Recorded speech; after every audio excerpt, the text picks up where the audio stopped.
Madame, Monsieur, bonsoir et bienvenue à votre magazine Ça fait l'actualité. Le 1er juin sera la journée mondiale du lait, organisée par la FAO, qui est l'Organisation des Nations Unies pour l'alimentation et l'agriculture. Dans le cadre donc de votre magazine, nous tenterons de mieux vous orienter sur les produits laitiers et nous allons contribuer à la prise de conscience des bienfaits du lait. Et ça fait l'actualité. C'est une journée qui existe depuis l'an 2000 et qui est célébrée dans plus de 40 pays au monde. Ahmed Traoré nous propose son élément de reportage. La journée consacrée au lait fait partie des nombreuses journées initiées par l'ONU, Organisation des Nations Unies. Son but est de favoriser une prise de conscience des bienfaits de cet aliment ayant de nombreuses qualités thérapeutiques. Cette journée existe depuis l'an 2000 et est célébrée dans pas moins de 40 pays dans le monde. Le lait a toute sa place dans une alimentation équilibrée grâce à sa richesse nutritionnelle. Au niveau mondial, il existe un consensus scientifique sur l'utilité de la consommation du lait à tous les âges de la vie. De nombreuses études scientifiques récentes montrent les effets positifs de sa consommation pour la santé humaine. Cependant, dans un régime alimentaire, tout est question d'équilibre. Il est important de respecter les quantités à consommer recommandées dans la pyramide alimentaire. Pourtant, les importations des pays en développement ont augmenté de 30% pour le lait. En Afrique de l'Ouest, entre 1994 et 2004, les qualités de produits laitiers importés ont triplé, tandis que les importations avicoles ont été multipliées par 6. Ces produits importés provenaient essentiellement des pays développés. L'explosion de la demande en produits animaux dans les grandes villes du Sud a favorisé l'augmentation de ces échanges. De par son importance culturelle et économique, le lait est emblématique du débat soulevé par l'impact du commerce international sur la pauvreté. Produit à forte connotation culturelle, le lait symbolise le mode de vie pastoral et les savoir-faire traditionnels. Le commerce laitier rend ainsi compte de la fragilisation des sociétés locales face à la mondialisation. D'un point de vue économique, le lait constitue une part significative de la richesse produite par les pays du Sud, composante essentielle du régime alimentaire des populations pastorales ou agro-pastorales. Le lait est aussi une source de diversification des revenus agricoles. Ainsi, la poudre de lait massivement exportée des pays développés vers les pays en développement témoigne des risques d'un commerce international déséquilibré. Nous recevons le professeur Ouroupou Mbamba-Jacques. Bonsoir, professeur. Bonsoir. Merci d'avoir accepté notre invitation. Alors, vous êtes diététicien, nutritionniste et sexologue clinicien. Exactement. Alors, le diététicien, sommairement, dites-nous ce que c'est, un diététicien. Alors, le diététicien, c'est ce spécialiste de l'alimentation qui s'intéresse à l'établissement des régimes alimentaires, mais amener l'être humain à être en harmonie avec son alimentation. Donc, le diététicien, le plus souvent, les gens le résument à un amessigrologue, si vous me permettez le terme. Voilà, ce n'est pas son rôle, ce n'est pas de faire maigrir les gens, mais son rôle, c'est d'aider l'être humain à être en harmonie et demeurer en santé à travers le contenu de son assiette qui est l'alimentation. Alors, ça, c'est le diététicien. Oui. Et le nutritionniste? Alors, le nutritionniste, c'est aussi un spécialiste orienté vers la nutrition, qui est une science qui s'intéresse au devenir des aliments dans l'organisme. Et dans la nutrition, nous avons des nutritionnistes orientés santé publique qui s'occupent de tout ce qui concerne la malnutrition. Chez les enfants, nous avons des nutritionnistes biochimistes alimentaires qui travaillent dans des laboratoires. Nous avons des nutritionnistes orientés également technologie alimentaire qui s'occupent de l'aspect de la transformation des aliments. Donc, on peut être nutritionniste mais pas forcément diététicien. Oui. Donc c'est important d'avoir un peu des informations sur ces éléments. D'accord, très bien. Alors, vous êtes sexologue clinicien.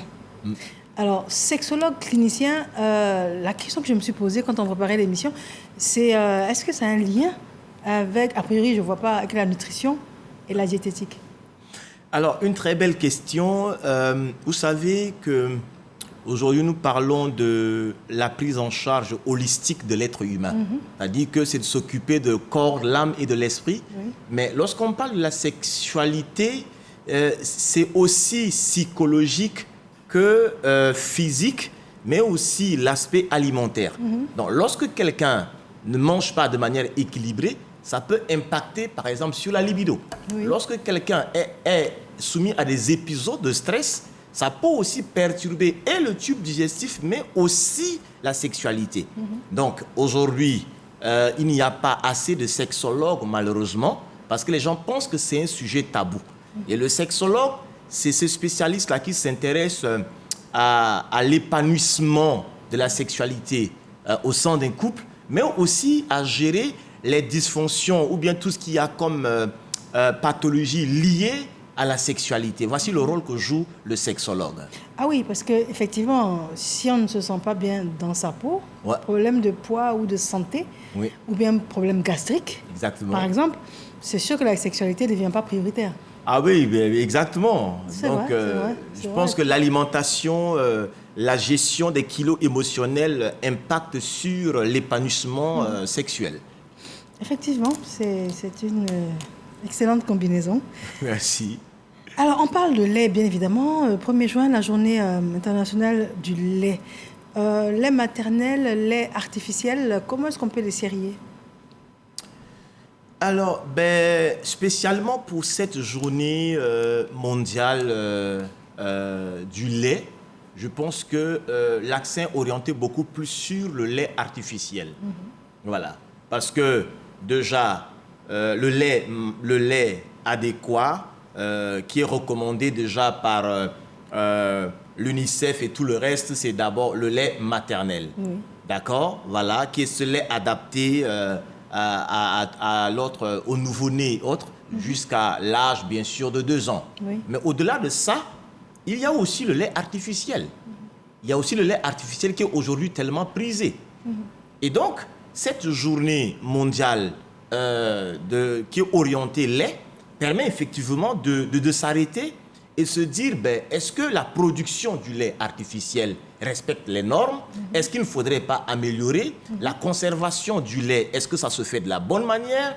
Quelles sont les valeurs nutritives du lait? Est-ce qu'il faudrait encore améliorer ou pas? Donc, assez de questions qui sont posées lors de cette journée pour satisfaire le consommateur.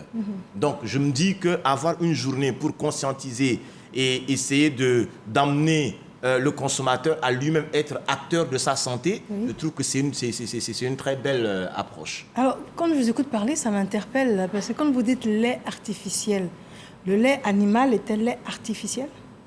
Alors, lorsqu'on parle de lait artificiel, c'est pour faire allusion au lait maternel, qui est du lait naturel adapté à l'être humain. Maintenant, pour satisfaire le besoin, on est obligé de boire aussi du lait animal. Donc, le lait animal subit aussi souvent assez de transformations par rapport au lait maternel qui ne subit pas véritablement de transformation. Et puis en principe, après l'âge de 2 ans, l'humain est censé ne plus y avoir accès. Logiquement. Donc, aujourd'hui, de l'âge du nouveau-né jusqu'à l'âge adulte, tout le monde, la plupart des gens consomment du lait. Et donc, c'est important d'en parler. D'accord. Alors, quelle est la place du lait dans notre culture?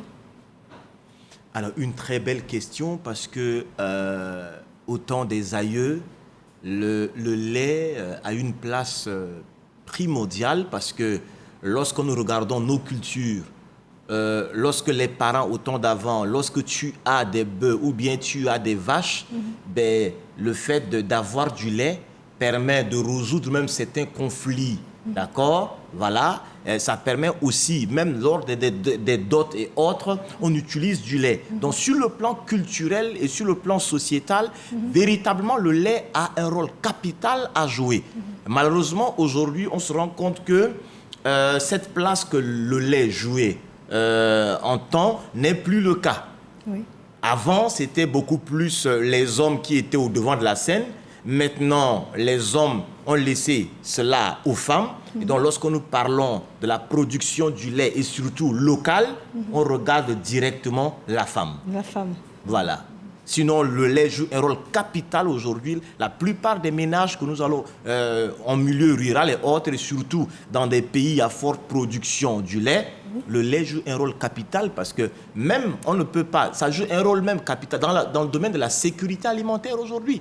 Parce que selon la FAO, on nous dit qu'il y a 150 millions de foyers, d'accord, des ménages qui bénéficient de la production directe du lait. Donc, si on essaie d'évaluer cela, c'est autour de 700 à 800 millions d'individus.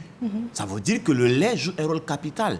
Si aujourd'hui, le lait n'est pas de bonne qualité, ou bien si aujourd'hui, le lait pose problème, mais ça va impacter sur la santé de plusieurs personnes. D'où l'intérêt d'en parler effectivement et avoir une journée pour conscientiser le consommateur. D'accord. Alors, quand on parle du lait de la sorte, on parle de 150 millions de foyers. Ça veut dire quoi? Ça veut dire que ce sont des propriétaires de bêtes, de bétail. Et puis qui, depuis l'extraction fraîche donc, du lait jusqu'à la transformation qui reste artisanale, il y a 150 millions de foyers qui vivent de cette industrie artisanale. Exactement, c'est bien ça.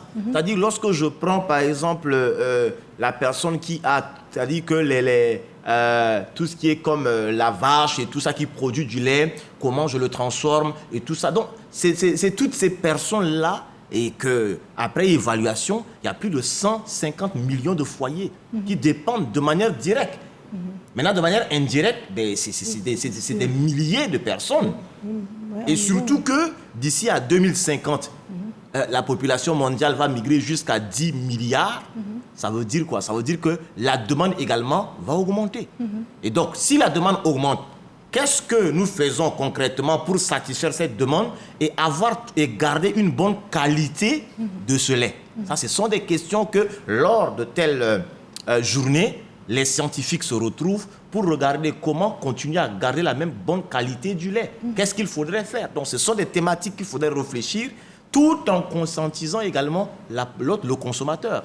Parce que le plus souvent, le consommateur aujourd'hui, parfois abuse de la consommation du lait. Alors là, on va y revenir parce que j'étais à milieu d'imaginer qu'on pouvait abuser de la consommation du lait. Ah oui, mais on se dit que le lait, c'est forcément du calcium. Ça, c'est l'entendement général. Hein. Le lait, c'est du calcium. C'est excellent pour la santé. On en prend, c'est comme des vitamines pour favoriser peut-être la pousse des cheveux.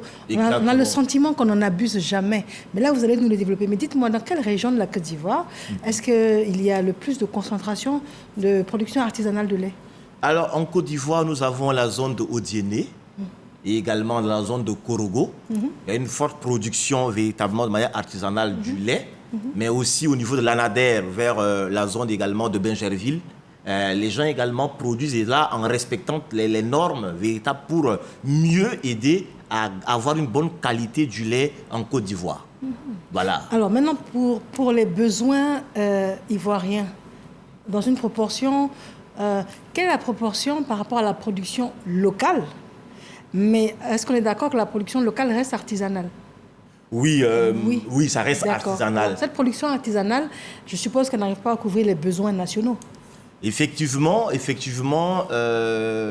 les dernières statistiques du ministère animal et halieutique, on nous dit que nous sommes autour de 34 000 tonnes, alors que la consommation, le volume de la consommation annuelle est autour de 240 000.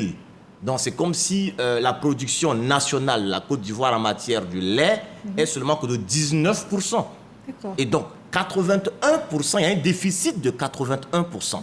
Et ce déficit de 81%, si on évalue le coût global annuel, c'est 45 milliards de francs CFA qui part à l'extérieur. Parce qu'on importe beaucoup de lait. Parce qu'on importe effectivement beaucoup de lait. Les numéros 1, ce sont les Indiens. Les numéros 2, les Américains. Exactement. On a les Chinois. Exactement. Et nous, on importe du lait. Et pourtant, on aurait le potentiel. Bien sûr, il y a assez de potentialités en Afrique pour booster. En fait, aujourd'hui, étant donné que la demande elle est forte, Je pense qu'il y a déjà des dispositions que le ministère, l'État est en train de prendre, mais je me dis qu'il va falloir booster sérieusement parce que chaque année, la demande va de manière exponentielle. Alors, ce qu'on réalise également, c'est qu'il y a des structures internationales qui se sont installées en Côte d'Ivoire et donc qui font venir donc, la matière importée, mais qui reconditionnent ici, qui conditionnent ici pour la vente locale. Exactement. Ça également, c'est ce qu'on trouve le plus dans les supermarchés d'ailleurs. Oui, malheureusement, mais en fait, le problème se pose, c'est que ces entreprises-là, étant donné qu'il n'y a pas une solution, qu'est-ce qu'il faudrait trouver? Ils ont trouvé des palliatifs afin de satisfaire le consommateur. Parce que ce que souvent les gens oublient, c'est que du matin jusqu'à la nuit, il y a des gens qui consomment que du lait. Vous allez retrouver un enfant en allant à l'école le matin, il prend du lait. Oui. Quand il revient de l'école, il prend du lait. Le soir, il ne prend que du lait. Comme dîner? Exactement. Le lait est si riche que ça? Alors, c'est une très belle question. Alors, ce que les gens doivent savoir, c'est que si l'enfant, pour l'âge de la croissance, ne doit prendre que du lait, il y a un problème. D'accord, très bien. C'est-à-dire que le lait seul ne va pas satisfaire le besoin d'un adolescent. Ça, c'est important que les gens sachent. En plus du lait, il va falloir apporter d'autres aliments pour satisfaire le besoin global de cet adolescent-là. Alors, juste avant de parler de valeurs énergétiques et de combinaisons meilleures pour le lait, alors, est-ce que, lorsque je vous dis que quand on me dit lait, je pense au lait caillé. Le lait caillé, c'est du lait, malgré la fermentation. Est-ce que c'est bon pour l'estomac, par exemple, la fermentation? On a tous appris que la fermentation, ce sont des bactéries. Par exemple, est-ce que le lait ferme? Parce que ça aussi, en parlant d'habitudes culturelles, on consomme le lait caillé, on consomme le déguet. Est-ce que c'est conseillé ou ça ne l'est pas? Alors, une très belle question. La fermentation, si ça respecte les normes, ça c'est important de préciser. Et il faudrait également se rassurer, est-ce que c'est de lait pasteurisé? Parce qu'il va falloir tuer tout ce qui est comme bactéries pathogènes dans ce lait avant de le consommer.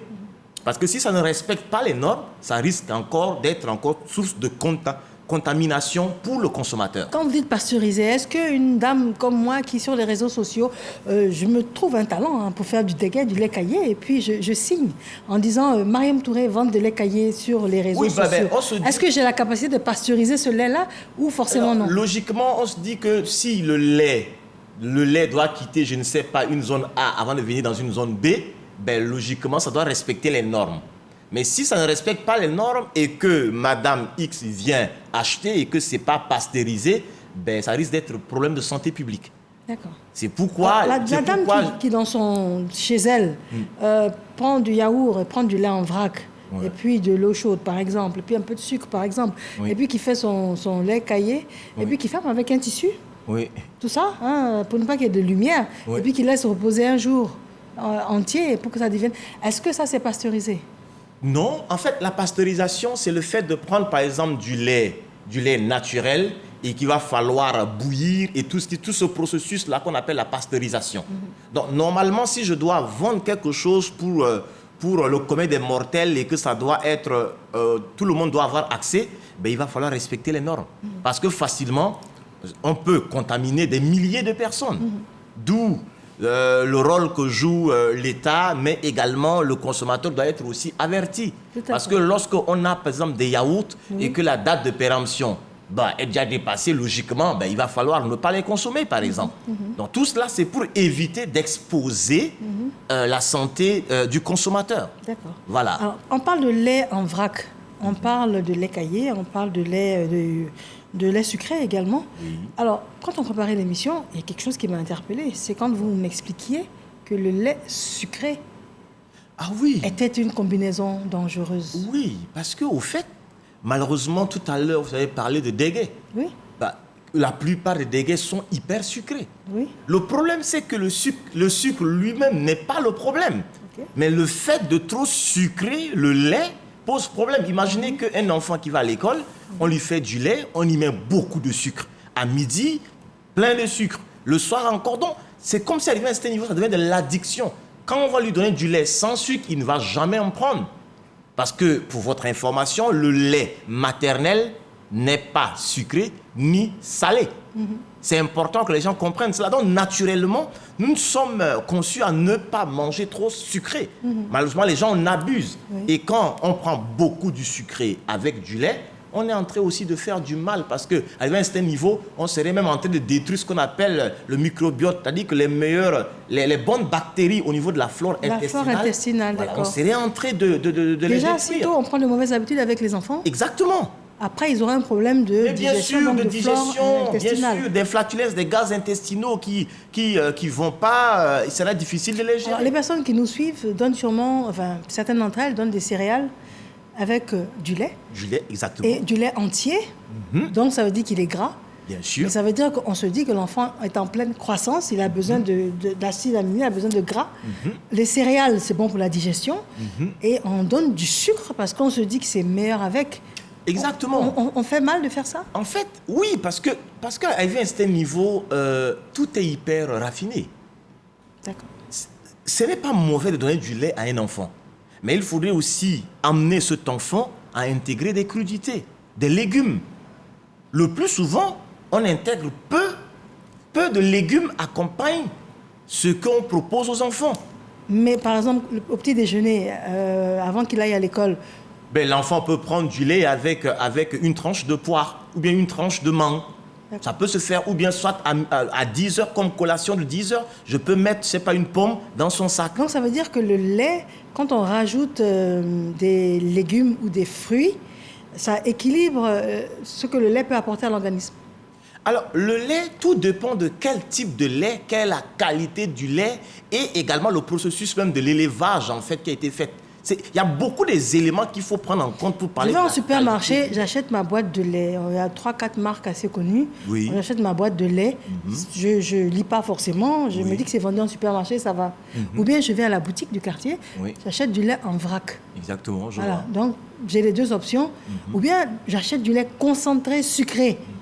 Ou bien du lait très onctueux, concentré non sucré. Exactement. Mais tout ça, c'est vendu librement en Côte d'Ivoire. Donc, je me dis, j'achète du lait. Donc déjà là, à ce niveau-là, comment moi, en tant que madame tout le monde, je fais la nuance et savoir ce que je dois ou ne dois pas pour un enfant, pour un adolescent, pour un adulte. Il y a un travail déjà que l'État fait à travers la plupart des organismes mis en place pour orienter les choses. Mais au-delà de ça, il y a une responsabilité. L'éducation à l'alimentation saine commence à la maison. Le lieu d'éducation à l'alimentation saine, c'est au sein de la famille. Aujourd'hui, lorsque nous regardons l'obésité touche par exemple chez les enfants plus de 150 millions d'enfants de 10 à 15 ans qui sont déjà obèses. Nous avons plus de 600 millions de personnes obèses. Donc, très tôt, il faudrait déjà donner une bonne habitude alimentaire aux enfants. Faire comprendre à ces enfants que le lait que vous prenez, seul ne suffit pas. Il faudrait en plus du lait que vous puissiez aussi associer d'autres. Parce que lorsqu'on augmente en âge, le besoin également en minéraux, en vitamines et autres grandit. Donc, il va falloir associer d'autres les choses. légumes. Donc, professeur, vous êtes en train de me dire que consommer du lait à volonté, c'est pas forcément idéal pour l'organisme. Alors, en fait, moi je me dis que consommer le lait à volonté seul, aujourd'hui, vu l'environnement hyper pollué, vu que notre alimentation est hyper raffinée, il va falloir manger équilibré. Et manger équilibré aujourd'hui, ça veut dire que le lait seul, à lui seul, pendant que l'enfant a 15 ans, 16 ans, le lait seul ne va pas arriver à totalement satisfaire totalement tous les besoins. Mais dites-moi, pourtant, le lait, d'après ce que je sais, il y a du calcium dedans, bien il y a de la sûr. vitamine. Mais, Est-ce qu'il y a du fer dedans? Oui. Donc pourquoi? Mais en fait, le problème qui se pose, c'est que lorsque je prends par exemple le calcium apporté par le lait, le calcium apporté par le lait, surtout les laits de vache, le calcium apporté, 100 grammes de lait apporte autour de 135 mg de calcium. D'accord. Maintenant, les 135 mg de calcium, l'organisme absorbe autour de 30%. Donc les 70% sont rejetés par les selles et par les urines. Donc ça veut dire que l'organisme ne prend pas la totalité du calcium. Maintenant, si j'ai une alimentation très raffinée, mon corps va devenir très acidifiant. Et quand le pH de mon corps devient très acidifiant, il va encore puiser une partie des réserves du calcium qui se retrouvent dans mon corps. Donc ça va diminuer la quantité du calcium. C'est pourquoi quand je bois du lait et que j'apporte aussi des autres éléments, des légumes qui sont très riches en calcium, ça permet véritablement de ne pas utiliser les réserves en calcium dans le corps. Donc j'ai compris qu'on a de mauvais réflexes. En fait, En se disant que boire du lait, suffit. c'est tout, c'est pas vrai. Non. Il faut combiner. On combine avec quoi? Parce que là, il nous reste 2 minutes. On combine le lait avec quoi? alors on combine le lait. Je me dis qu'aujourd'hui, si j'ai du lait et que j'ai des légumes, je peux combiner avec. Il n'y a pas de problème. C'est bizarre comme combinaison aussi. Non, mais c'est vrai qu'il y a aussi l'aspect culturel. Oui. Il y a aussi l'aspect culturel. Oui. Mais c'est une question. Manger, c'est un acte de plaisir, c'est vrai. Oui. Mais il va falloir aussi réapprendre à manger. D'accord. Parce qu'il ne faudrait pas que nous continuions à exposer la vie de nos enfants. Tout à fait. Donc lait plus légumes, c'est une bonne combinaison le matin. Je pense que ce n'est pas mauvais d'en prendre. Donc est-ce que j'en peux donner du pain avec une salade là-dedans, donc des légumes? Bien sûr, Et pourquoi puis pas. boire un verre de lait. Oui, pourquoi pas. Par exemple. On peut faire par exemple un sandwich, un pain avec un peu de légumes dedans, et puis avec son bol de lait. Ça D'accord. peut se faire. Il faut absolument trouver le moyen de rendre ça agréable pour la personne qui consomme. Exactement. Mais l'objectif, c'est d'ingurgiter quasiment simultanément Oui. du lait Parce et que des la légumes. plupart de ces légumes-là sont très riches en fibres, et les fibres permettent la bonne digestibilité de ce que je mange. Oui, mais les céréales aussi. C'est pour ça que je pensais que les céréales plus le lait, c'était une bonne combinaison. Alors, en fait, je pense que en matière des fibres, Oui. il y a les fibres solubles, il y a les fibres insolubles. Et donc, D'accord. D'accord, on va pas s'en sortir. D'accord, j'ai compris. Donc, ça veut dire qu'on doit faire attention et toujours combiner du lait avec des légumes. Il y a une autre combinaison de possible aussi? alors, je me dis que on peut aussi, il y a des jours, on peut prendre le lait seul, sans toutefois ajouter des légumes, mais en rattraper en entrée de crudité à midi. Pourquoi pas? Mais en fait, si on veut protéger la vie des consommateurs, vraiment consommons du lait, mais n'oublions pas d'intégrer assez de fruits et des légumes dans notre assiette de tous les jours. D'accord. Alors, ma dernière question, nous sommes déjà au terme de notre entretien. 1er juin en Côte d'Ivoire, les structures compétentes, on n'a rien entendu de prévu. Mais on a surtout le sentiment, vous allez me le confirmer ou pas, qu'il y a beaucoup plus de réflexion sur l'agro-industrie laitière, des choses comme ça, mais pas sur des conseils pratiques.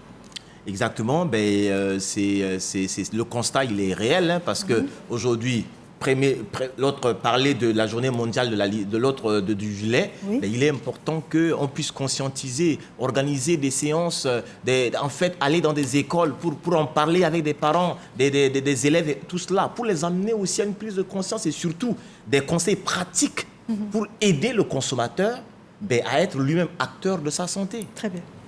Je remercie infiniment, professeur. Je le rappelle, professeur Ouroupou Bambaye Jacques, vous êtes diététicien, nutritionniste et sexologue clinicien. Et on a bien compris que c'est la combinaison des trois qui assure donc l'harmonie de l'individu. Exactement. Merci infiniment et nous espérons que vous avez pris bonne note de tous ces conseils qui avaient bien évidemment un lien direct avec le 1er juin, journée internationale pour la consommation du lait.